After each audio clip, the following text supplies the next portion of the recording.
Dea tuh Mbak tuh Oh, yang Dea ya. tuh Dea yang suka marah tuh. marah-marah ya. Jadi Punya Dea. dalam kehidupan sehari-hari, marah itu adalah salah satu emosi yang sering kita rasakan. Bener nggak? Ya. Dalam Islam, marah itu kita dapat mengendalikan marah dengan beberapa cara. Ada salah satu hadis yang menjelaskan tentang hadis larangan marah, yaitu dari hadis riwayat Tabrani yang berbunyi, ikutin mereka ya. Oke, bismillah dulu. Bismillahirrahmanirrahim. La taqoh walakal jannah. Artinya, jangan masuk surga. Nah, coba ulang lagi. La taqoh walakal jannah. Janganlah marah pada jinu surga. Oke, jadi dari hadis ini menjelaskan bahwa reaksi emosi terhadap sesuatu yang sering kita rasakan itu adalah marah. Bener nggak kalian sering marah sama temen-temennya? Kadang kalau diomong-omongin sering marah kayak gitu, ya nggak? Ya. Terus dalam Islam, marah dianggap sebagai emosi yang sangat perlu kita kendalikan agar tidak merusak hubungan sosial. Contohnya, kalau kita sering marah-marah, kita nggak punya teman. Contoh, Lia suka marah-marah, terus Iwan nggak mau nemenin kalau suka marah-marah. Jadi kalau kita sering marah-marah itu dapat merusak hubungan antar sosial seperti teman, keluarga, sahabat, kayak gitu.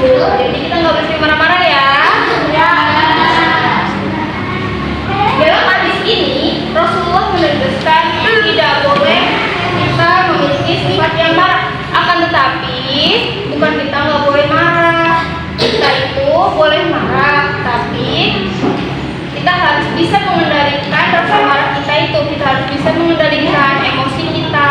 Kalau kita sedang bicara sama orang terbawa emosi, kita harus bisa mengendalikan. Nah, betul. Ada beberapa manfaat kalau kita nggak suka marah-marah. Tulis ya. Jadi yang pertama, kita itu mendapat ketentraman hati. Tulis mendapat ketentraman hati. Ketentraman hati.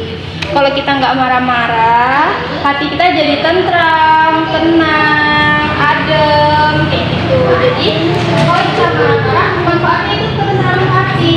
Terus yang kedua yaitu hubungan sosial yang baik.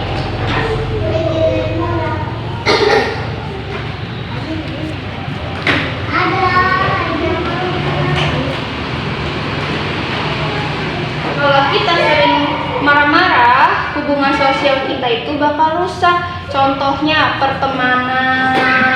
Kita kalau sering marah-marah, ntar kita sering gak ditemenin sama teman kita. Bener nggak? Nah, kalau kita sering marah-marah, temen nggak mau nemenin kita. Nanti kita nggak punya teman. Tuh. Kemudian kesehatan. Iya, kesehatan. Kalau kita sering marah-marah, kita gampang lebih mudah stres. Jadi orang yang sering marah-marah itu lebih mudah stres, pikirannya penuh. Terus gampang terkena penyakit juga. Contohnya penyakit jantung. Kalau sering marah-marah tiba-tiba terkena penyakit jantung, tuh nggak boleh tuh marah-marah yang berlebihan. Coba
Jadi kalau kita ingin menahan marah, kita harus berpikir positif terus, biar kita nggak gampang mudah marah.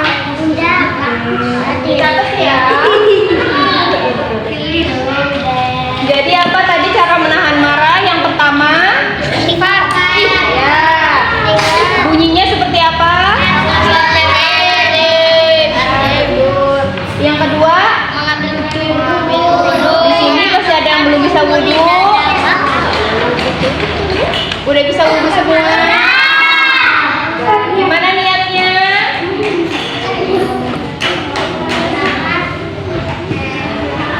Nggak apa. Aduh. Terus yang ketiga apa? Kita diam. Terus yang keempat? Baca Al-Quran. Terus yang terakhir? Betul. Jadi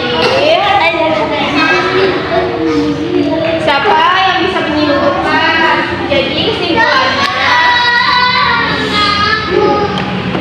Jadi kesimpulannya menahan marah itu, amarah atau marah itu adalah bagian dari akhlak yang mulia. Dengan menahan marah, kita tidak hanya memperoleh ketenangan hati, tapi juga kita mendapatkan ganjaran yang besar. Ada yang tahu apa? Kita mendapatkan surganya Allah Subhanahu wa Ta'ala. Jadi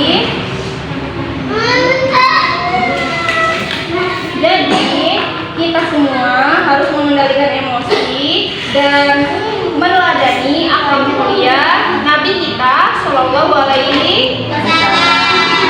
Sampai di sini ada yang mau bertanya? Mau bertanya? Cukup. Nanti kalau Mbak Nanda nanya harus tahu ya. Ya benar. Oke. Ini udah dicatat. Kalau gitu, Mbak Nanda cukupin ya. Mbak Nanda cukup sampai sini.